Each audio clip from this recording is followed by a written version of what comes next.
Bienvenidos al primer segmento de 2/3. Voy a presentar aquí a mi panel presente. Gracias por acompañarme. Tengo a Marcelo Arequipa, politólogo. Gracias, Lili. Tengo a Diego Velázquez, que es activista político. Gracias por venir. Gracias por la invitación. Tenemos aquí a Valeria Silva, que es diputada por el MAS y Generación Evo. Sí, muy buenos días y gracias por la invitación. Gracias por acompañarnos. Y les presento a Iván Lima, que es ex magistrado del Tribunal Supremo de Justicia también. Gracias por la invitación. Gracias por acompañarme aquí. Y bueno, empecemos un intenso debate sobre lo que ha ocurrido este 18, ¿no? El lunes 18 de septiembre en materia jurídica en Bolivia. Se está pidiendo la reformulación de los artículos 52, 64, 65, 71 y 72 específicamente de la Ley 026 del régimen electoral, que en vez de podrán ser reelectas o reelectos de manera continua por una sola vez, piden que se cambie a podrán ser reelectas o reelectos de manera continua 2 veces. Para los casos de asambleístas departamentales, autoridades ejecutivas departamentales, alcaldes, concejales, debido a que esta ley está vinculada a la Constitución Política del Estado, la interpretación solicitada por el MAS no es más una reforma parcial a la Constitución Política del Estado que requiere de un referéndum para ser aprobada, como se ha hecho en el 21F, ¿no? Iván, ¿qué tienes tú que decir al respecto, por favor? A ver, la interpretación es una situación que se da cuando una sociedad está en conflicto. Lo que tenemos en este momento son 2 visiones de país. Una visión que el 21 de febrero ha superado a la otra por una cantidad de votos. Y alguien tiene que definir estos empates históricos. No podemos estar haciendo asambleas constituyentes cada 5 minutos. Tampoco podemos hacer referéndums todo el tiempo. Lo que dice el derecho constitucional contemporáneo es que tienen que ser los tribunales los que tomen estas decisiones. Y es algo muy cuestionado en el mundo. Dicen, ¿cómo es posible que 9 señores en Estados Unidos decidan qué es el aborto o cuándo se opta por la opción y cuándo por la vida de la mujer? ¿Cómo está este debate? ¿Se puede tomar decisiones en los tribunales constitucionales de todo? La respuesta es sí. El constitucionalismo ha planteado una teoría interesante.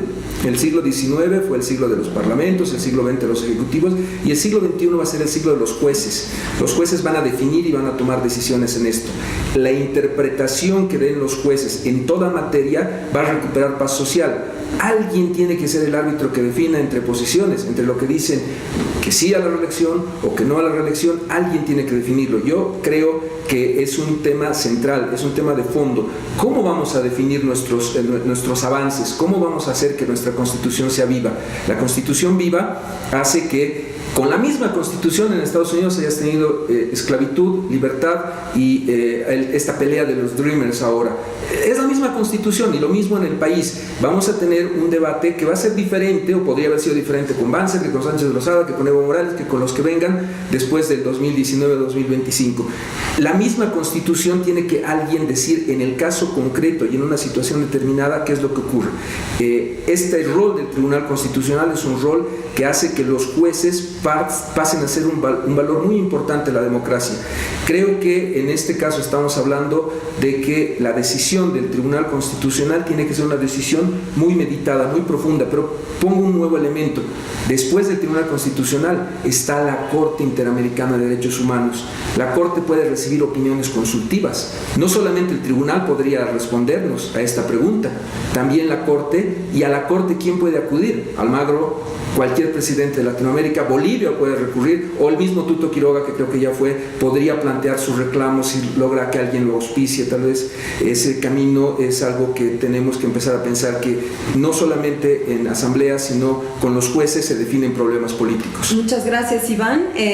Bueno, a ver, ¿qué tenemos para decir al respecto? Valeria, ¿cuál es tu opinión?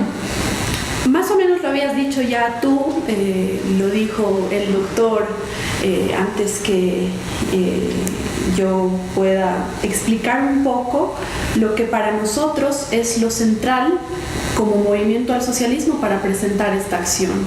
Se ha identificado una controversia.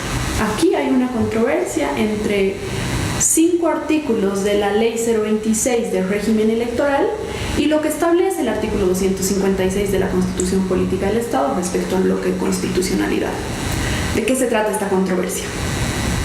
La ley de régimen electoral lleva el límite mucho más allá de lo que lo lleva el Pacto de San José de Costa Rica, el cual hemos suscrito como país y estamos en la obligación de obedecer en lo que se refiere al bloque de constitucionalidad. Por lo tanto, hay una controversia. ¿Quién es quien puede resolver esta controversia? La instancia en nuestro país es el Tribunal Constitucional Plurinacional. No hay otro lugar de interpretación de la Constitución en términos formales e institucionales. La pregunta era si era reforma o interpretación. ¿Cuál es tu respuesta a eso? Ahí voy, si me permites terminar. Una reforma a la Constitución es lo que se había propuesto el 21 de febrero. Hoy, al identificar una controversia entre compatibilidad de normas, por un lado el Tratado de San José de Costa Rica y la ley electoral, lo que estamos proponiendo es una interpretación de la Constitución política del Estado. No es una reforma, por lo tanto es desde mi punto de vista inútil, digamos, el debate en torno a que, pero si el 21 de febrero se dijo no a la reforma. Esta no es una reforma, es una solicitud de interpretación para resolver una controversia. ¿Y cómo explicamos entonces el hecho de cambiar las palabras en el texto constitucional de una vez a dos veces? Porque ya es un cambio en el texto. ¿Cómo explicamos esto en términos de la interpretación? A mí y creo que lo puedo hacer mejor, lo que más me interesa es explicar el punto de vista político del movimiento al socialismo al hacer esta propuesta. Para una explicación jurídica me parece que mucho más apto, por ejemplo, es el doctor o otras personas que tienen más esa perspectiva. Lo que a mí me interesa explicarle a la gente, ¿por qué como movimiento al socialismo hemos tomado esta decisión? Porque los derechos humanos contienen a los derechos políticos. Y es un derecho político el elegir y el ser elegido. Efectivamente hay una porción de la población a la que le interesa votar por Evo Morales. Muchas gracias, Valeria. Vamos a continuar con las opiniones de nuestros invitados. Diego, ¿qué tienes tú que decirnos al respecto? Este es un tema controversial, quisiéramos saber qué opinas. Bueno, en primer lugar, quiero agradecer la invitación. Es un honor para mí estar acá con gente de gran trayectoria, Valeria Silva, Iván Lima, Marcelo Arequipa, gente que siempre está en el medio y es un honor estar aquí. Yo creo que evidentemente se trata de un intento de reforma constitucional y ahorita voy a explicar por qué. Tenemos que tener en cuenta un primer presupuesto que es una reforma y es la modificación o el cambio materialmente o sustancialmente de algo, en este caso la Constitución. El segundo punto, tenemos que establecer que la Constitución política es el resultado de un conjunto de determinaciones y decisiones políticas fundamentales. En este sentido, estas decisiones políticas van a regular el modo de ser y cómo va a ser una sociedad y una comunidad política. Es por eso que en cuanto a reformas constitucionales, estas decisiones políticas solo pueden ser cambiadas por la misma sociedad y no por órganos constituidos. Relacionando esto con la acción que ha presentado el movimiento al socialismo, evidentemente se puede ver que hay una afectación al texto constitucional en sustancia. Puede ser que no materialmente, es decir, más allá de que se modifiquen los artículos o de que se inapliquen, porque eso se está pidiendo, es una inaplicación, es una figura jurídica que dentro del Tribunal Constitucional no tiene competencia. El Tribunal Constitucional solo declara constitucional y constitucional determinadas disposiciones o normas. Entonces, a partir de esto yo creo que sí se está tratando de modificar la esencia y los efectos que tiene la Constitución política respecto de estas disposiciones. Es decir, ya no vamos a tener un límite porque se está observando el tiempo de permanencia, por así decirlo, de 5 años y además el tema de la repostulación. Entonces, en ese sentido, ya no va a haber un límite en cuanto a, si es que digamos la interpretación da positivo, inaplica, por así decirlo, algo que no tendría que ser estos artículos del texto constitucional, estaría modificando el efecto de la Constitución política del Estado y eso en sí es una reforma. Después, creo que es preocupante el tema de la segunda parte de la pregunta, ¿qué requiere de un referéndum para ser aprobada? Evidentemente ya ha habido un referéndum en el 2016 en el que se ha intentado modificar la Constitución. Entonces es preocupante que se quiera seguir intentando forzar en este sentido el cambio de los efectos de la Constitución política del Estado. Muchas gracias, Diego. Nos hemos quedado sin tiempo. Vamos a tener tiempo al final del segmento, sin embargo. Por favor, Marcelo, adelante. Sí, a ver, a mí me gustaría comenzar con una idea a propósito de lo que acababa de decir Iván, al parecer el cambio hoy día, el cambio social, el cambio político estaría en los jueces.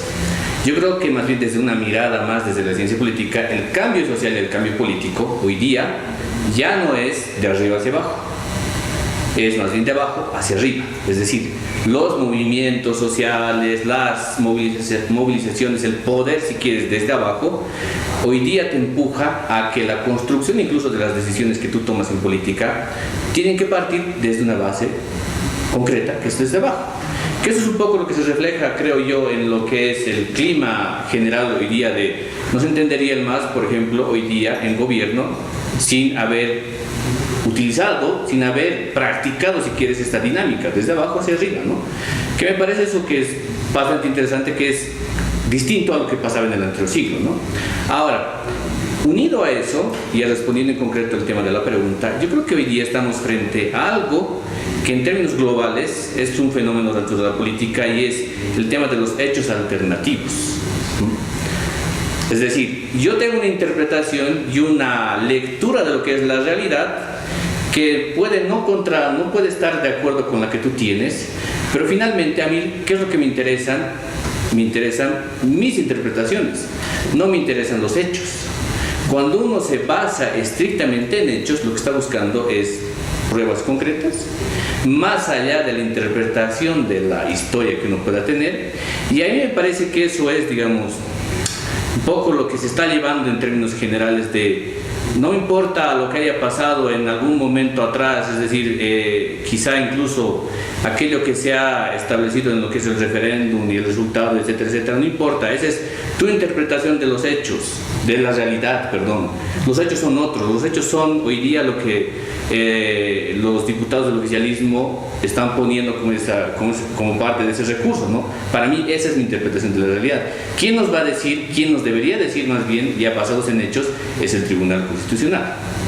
Ahí es, yo creo, la madre de las batallas. Y luego hay que entender también el contexto en el cual el Pacto de San José se suscribe, ¿no?